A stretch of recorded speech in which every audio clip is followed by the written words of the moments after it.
Happy Friday night, fellow comic book fans. This is the night that I review some comics from the previous Wednesday. What I'm going to do is one that I didn't like and the top three that I did. I'm going to do them separate just so I can talk about each one individually. So, what did I like? What did I not like? Stay tuned.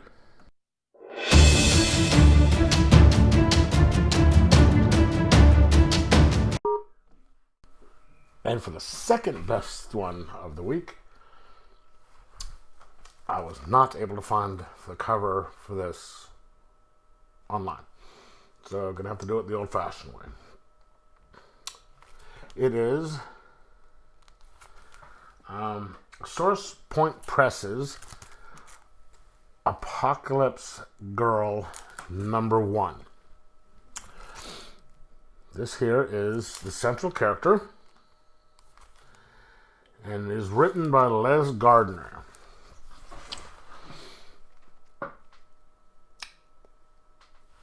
The title kind of gives the story. There is a young, well, here she's not so young, maybe she's late teens, early 20s, young depending on who you are talking to, who is telling a story about her papa. When she was with him, he would tell her stories about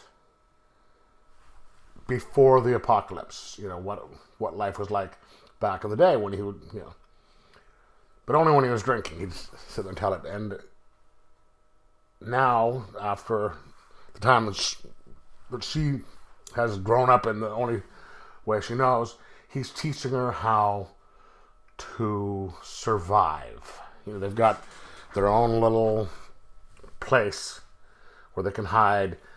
They have to scrounge for food, stuff like that. And you get a little bit of her backstory.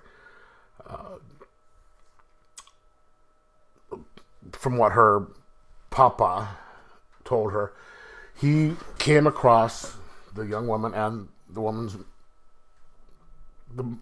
young woman's mother giving birth to her, and he helped take care of him, and then the mother dies. So he raised this girl as his own, teaching her how to survive in this, what to do, what not to do.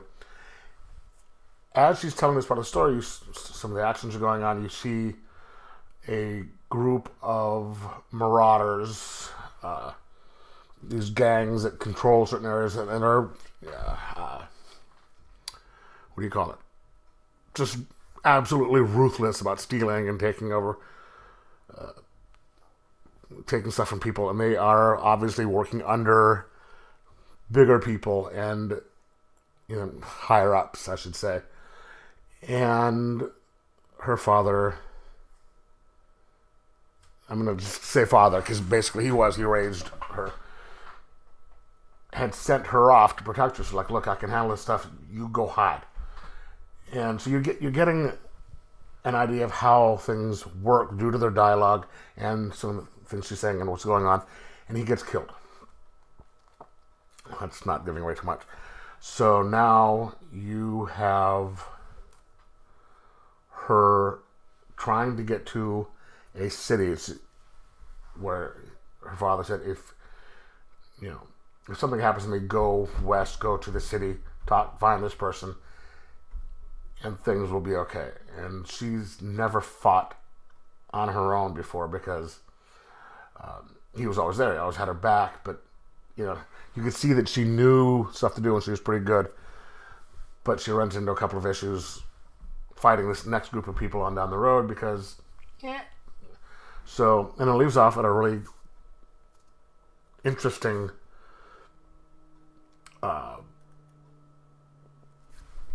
point, because it's like, oops, this is going to be interesting. How does she get out of this? I did not know what to think about this. I wasn't sure if I was going to like it, but I did. It's fun. It's, yes, I just realized, that I was giving, comparing Outcast number 44 to an apocalyptic comic of The Walking Dead. This is, yes, a post-apocalyptic story, but it's following this one girl, and it's difference in the sense that yes, it is the same, civilization has fallen, and yes, and I'm sure it started out with one person was Rick Grimes and built up from there, but I like this one better. I'm going to give it. This is the story that gets you involved right from the front and gets you going. So I'm going to give this a 3.5 out of 5. And say pick it up. So let me know. Have you read it? Did you like it? And keep enjoying your comics.